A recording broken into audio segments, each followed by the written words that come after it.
Masagaw explain, kabar sa basa na. Iran warns US strike on nuclear site will trigger region-wide retaliation. Yang Iran na pagpaka inong ka Iran. Udi na pagpagwar ni nga Iran nagyang kaya Amerika sa tigyan. Agu po niyo pamumbay. Agyang mga nuclear site tami. Nagi tigyan ni mala kasabapan sa kapakadayamang wide retaliation. Kapakadayamang upanami. Sisa gyang apiti barangan adar pa a Middle East. Peter wag yang kaya mana niya na Iran. A warning yan si sagyang kaya US, Amerika. Sa ugupo uban ni matigyan ataka. Udi na ubayran pagataka. Agyang kaya nuclear facilities. Mga nuclear facilities. Agyang kaya Iran. Udi na ubayran timbaka sa mga sensitive facilities. Dataro mga electricity. Dataro mga tower. Amay kabayran na tatarosan so kapmina sa Iransan. Naimanan niya naginati ni kasabapan sa mala, powerful. Kasuop yami, siko piti barangan. Adar pa, sisagyang nga Middle East, widely. Mana niyan na kalangon-langon niya. Udi na kakapakauladeran. Iter wag yung headquarter, wag yung military Iran. Gina natigin. Why? Wana sumbati sang utakatero a warning a bakanusan pamumbo. Diyan na natigyan na paapama na amay kayong gulalan niwanan. Amay kay barat na itataros iso ka pamumbo isan will be treated as an expansion of the war across the Middle East. Nagina natigyan na manan niya na isa mala threat ako pa kaya tigyan na makaulad, makademang. So kapun na upyami sisagyan piti barangan na darpa Sagi ang Middle East nakatatago sa military base. Nagyang kayamanan yan na United States of America. The warning came after the US Donald Trump threatened to strike the underground PEX mountain facility near Iran Natanz nuclear complex. Orya natigyan o kiyatero yakin niya Donald Trump sa kapumumbay niya sa mga underground na kita taguin sa mga military equipment. Udi na mga bumbo, nga ninsa. Mga underground, sana di dalam mapalaw. Na may kabapanimba kagi nga Amerika na pakalad na nga adikat tidawa. Warning came na ayman na niyan na gito kaya pakatero yan sabab sa si Trump na pitero yan. Pumumbo niya ako nagyang ng mga palaw. Why? Kika tataguin sa mga military equipment o di na nga ninsan. Trump said Washington will hit the site heavily, suggesting that Iran may have moved centrifuges there, while acknowledging that the United States had no confirmation. Eman na niyan na mga warning ko no to Trump. Threatened to strike the underground. Trump said Washington would hit the site very heavy. Eman na niyan na Peter Trump. Sa ginota pada poste naging atigin na eman na niyan na Iran na miya nga susugat tirang nagyang nga mga derpa agyang nga Iran very heavy. Tanto atigin ko mala. Why? Kaya sugatan ng mga derpa Iran. Suggesting that Iranian may have moved centrifuges there. Ayaman na niyan na. Peter Trump, patumatigin na bayran na wae. Agyangan na mga darpa pumumbuin namin. New strike on US military. Hours after the warning, the Iranian army announced a new wave of drone attack on US military facilities in Jordan and Bahrain.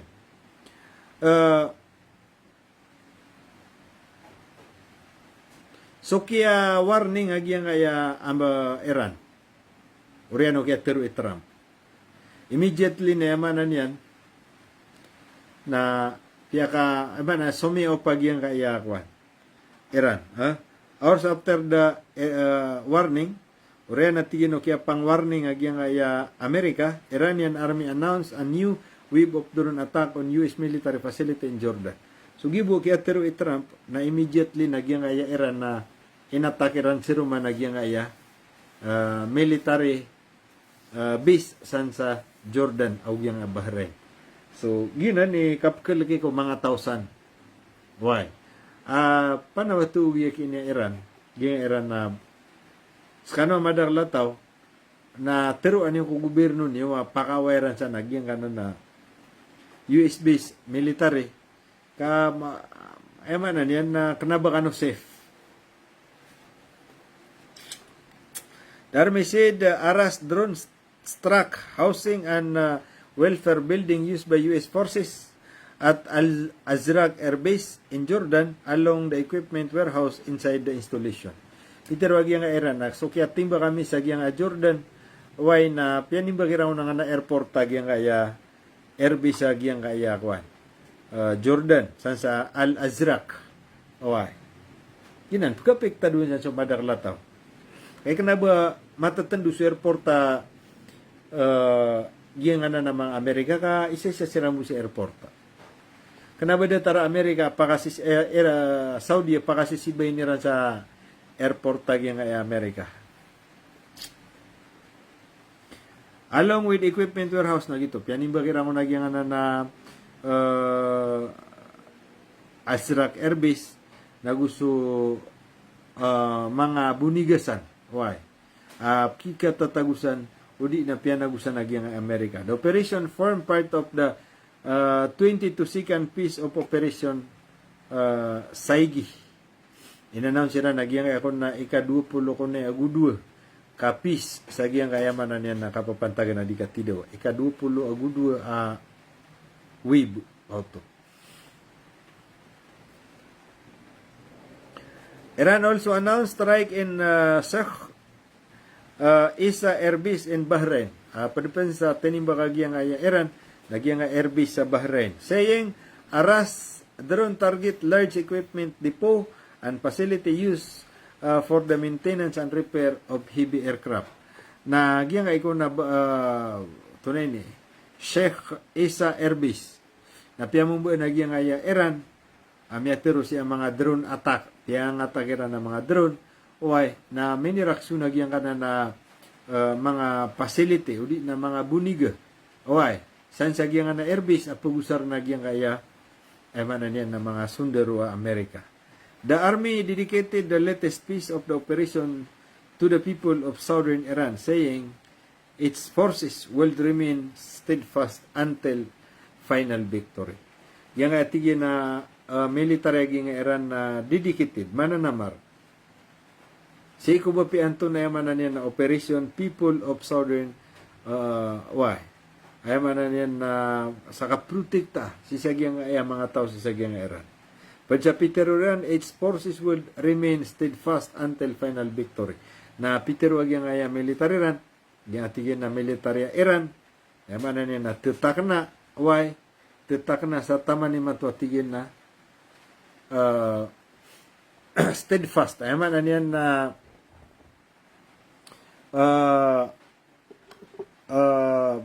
solid. Why? O di na ready. Si iko ay manan yan na katidawa taman sa makwas o kapakataban. Amazon Infrastructure. Separately, the Islamic Revolutionary Guard Corp announced that it had targeted central infrastructure supporting an Amazon data center in Bahrain during the 24th wave of operation in Nasr 2. So, kate, yung taisa, a report na tinimbagira na Jordan na ugyang kaya tunoto, Bahrain. So, ugyang kaya kuan isa siya balita, nayamanan niya na in-announce ko na ugyang kaya military Iran that had target central infrastructure supporting Amazon data center in Bahrain during the 24 wave of Operation Nasr 2. Nayamanan niya na tinimbagira man nagyang Iran na tinimbagira nagyang kaya Bahrain. Oy. Kapag tayo sana ito to Bahrain ito Kuwait. Bahrain, kati Bahrain mabuya. So ayman yan na tinimbagira man siro managyang ay Bahrain. So mga buildingsan isusuporta sa giyang ay data center si sa giyang Bahrain si sagyang atingin ika-24 ka web operation na Nasser 2. The IRG identified the facility as a Mason Web Service. South 1 Cloud Region lands in 2019 as the company's first fully integrated data processing center in the Middle East. Niya kalala ini. Ginga ko na Amazon Web Service at tinimba ka ginga era. Na pimbo lang ko, no di na may adnes ako 2019. Agi ako ni isa amala kumpanya, first fully integrated data processing a center in the Middle East. Tama na yan na data processing. Internet hindi ni. Why? Ni internet ang na data processing. According to the IRG, the Bahrain site served as a major information processing hub for the United States and its regional allies. Manan yan na kuan pa kaya internet online na Giya ko niya manan yan na bimbo na giyang kaya kuan. Iran, managing Amazon web service. Ako to. Tumatan web internet service. Naimanan yan na ginang ko ni Pusar na Amerika, siko kamumonitoreran si sagyang nga intero Middle East. Nasan matatago sagyang na Bahrain, nakatatan na miya sugat agyang nga Iran. Ami establish ko na ni sa 2019. Agina ni Pusar na Amerika to Integrated Data Processing Center si sagyang nga intero Middle East. According to the IRG, Bahrain site serve as a major information processing hub. The statement noted the Amazon is one of the 4 principal contractors under the Pentagon Joint Warfighting Capability Program, a contract value on approximate $9 billion. So, giiya kuan Amazon Web na internet provider Apako sa raging Amerika, why? Si Koemanan yan na di kang gira-gira siya giyang kaya Middle East. Pingas ko na sa approximately 9 billion. Nakatatan na miya tinimba kaging Iran. Why? Miya sugat Iran. The program provides the US military with cloud computing, artificial intelligence, data analysis, and other digital capabilities used in military operation at a basis and field location. Marayaga Peterosi. Ay manani nagiya ko na Amazon, kuan ko sarira na natigyan ko through US military. Cloud computing, why? Ago artificial intelligence. Ay manani yan na mga artificial intelligence. Data analysts and other digital capabilities used in military operation. Ago supiti barangan na pugusaran sa data internet sa ayamanan niya na di kapag operasyon na Amerika. Siko, operation at basis and field location. The program provide the US military with Iran said the Bahrain facility function as the central mode for exchanging information connected to US military activities in the region. So marayaga ginan na spy web. Udi na kuananan, webanan, internet provideranan. Saan ko natigyan masi central sa mga information saan ka-process. Upamaw, sample yan. Anapluluba na kanataw. Katasungaran yan. Ano man eh, paman na saya pag-transmit. Pamakamakwa sa location, katatasan, giya. Kata, na-submit ro, nasira ni pagka-procession, pagka-identify ron nga, peray manan yan na distance yan. Aguan to na awalay, giya. Mga information for intelligence purposes. Sumala na ni Kipanta, gagi nga miya sugatan ng era. Radar system hit in Kuwait. So siron sa Kuwait, sama na to Bahrain, Jordan, Kuwait. So gina so siron sa Bahrain. So siron natigin sa Kuwait, nagyang natigin na hit radar system. destroy early warning radar system a tactical radar complex near Ali Al Salim Airbase, and another radar installation in Kuwait, Bubiyan Island. So, dua timan na radar system aging may sugat aging mga Iranian. According to the statement, the system were rendered inapprobable during the same wave of Operation Nasr 2. So, giyang atigin na kaya sugat nga na dua radar system na padid na isa giyang kaya di kapag operasyon. Agi nga Iran sa agi nga US military base. The IRG said operation against US military asset would continue. Ay manan yan agi nga ako Pitero Iran. Giyang nga na di kapag operasyon sa agi nga mga military asset. Ay pag minyan roon na military asset agi nga mga radar system, mga infrastructure iran, o ay pagkabukikiran sa information, intelligence, nagina niya na US military asset. The latest attack came as several Gulf states reported activating air defense system and intercepting missile and drone. So, giyang ako nabubugwa kaya pangatak agiyang kaya Iran. Came as a several Gulf state. Sige nga piti barangan na derpa activating air defense system and intercepting missile and drones. Ayam ano yan na gaya ko na latest attack na ko natigin sa nga piti barangan na derpa sa nga Middle East. Uway, naguad na tigin na nga sasalo na mga ayam na intercepting missile and drones. Ayam ano yan na nga mga pida country na anamiya tiro iranas kami mam naman na niyan anamiya dak pa missile.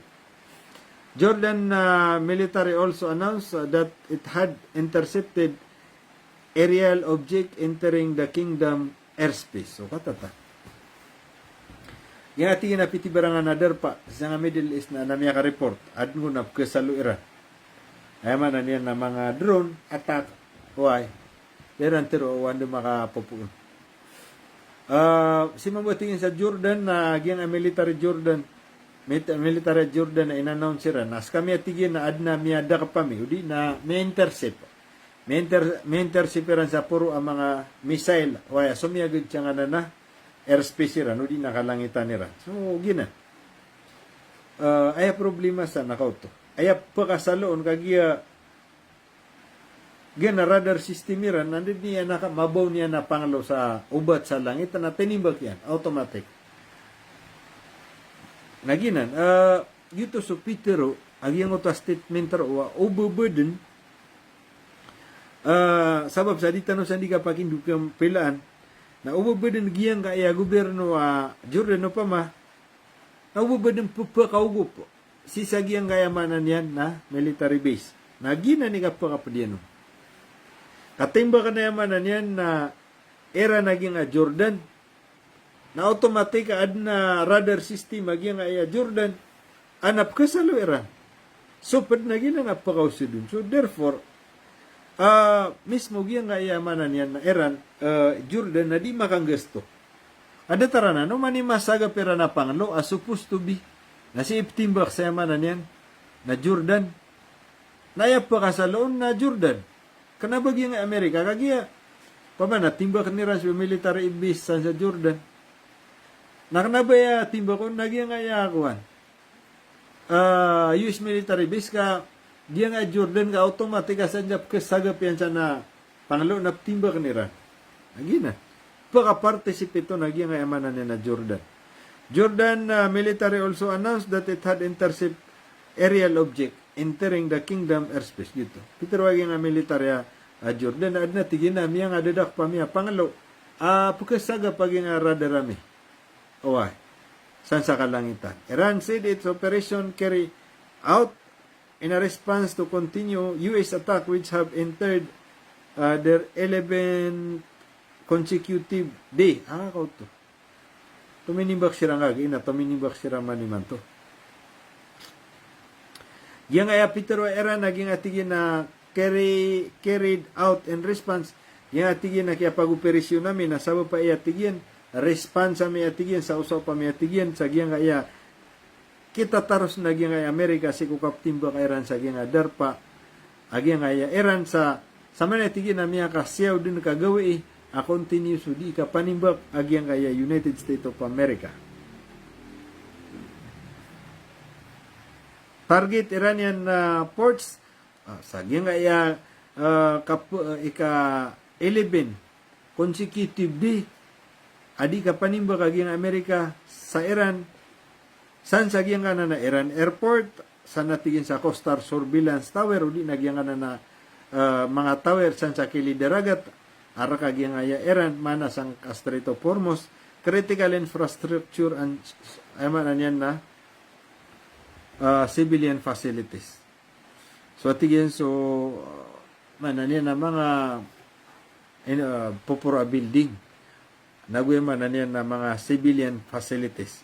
No taka panimbagaging Amerika so si ko mga dar pa o mga civilian. Agian na natigin nakapsupya kapanimba kami sa Bahrain, Jordan, Kuwait na sa usaw pa anan sa Amerika.